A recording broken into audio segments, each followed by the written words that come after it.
2014 July 9 ബ്രസീലിലെ Sao Paulo ലോകകപ്പ് semi final. ഒരു വശത്ത് അർജന്റീന, മറുവശത്ത് നെതർലാൻഡ്സ്. ലക്ഷ്യം ഒന്നു മാത്രം, ലോകകപ്പ് ഫൈനൽ. മത്സരത്തിന്റെ ആദ്യ വിസിൽ മുഴങ്ങുമ്പോൾ തന്നെ കോടിക്കണക്കിന് കണ്ണുകൾ ഒരാളിലായിരുന്നു. ഓരോ തവണ പന്ത് മെസ്സിക്ക് ലഭിക്കുമ്പോഴും 2-3 ഡിഫൻഡർമാർ ഒരുമിച്ച് അദ്ദേഹത്തെ തടയാനെത്തി.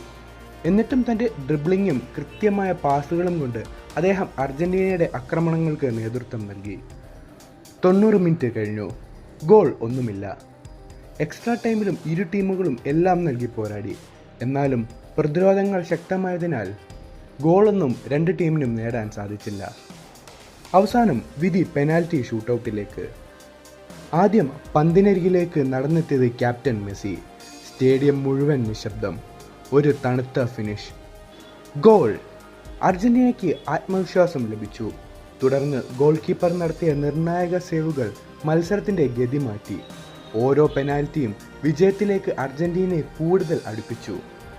അവസാന കിക്ക് വലയിൽ പതിഞ്ഞ നിമിഷം അർജന്റീനൻ താരങ്ങൾ ഓടി ഒന്നായി ആഘോഷിച്ചു.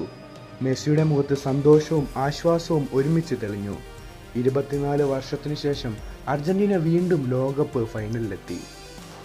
അന്ന് അവർ കിരീടം നേടിയില്ല, പക്ഷേ ആ സെമി ഫൈനൽ മെസ്സിയുടെ ലോകകപ്പ് സ്വപ്നത്തിലേക്കുള്ള ഏറ്റവും വലിയ ചുവടുവെപ്പായിരുന്നു.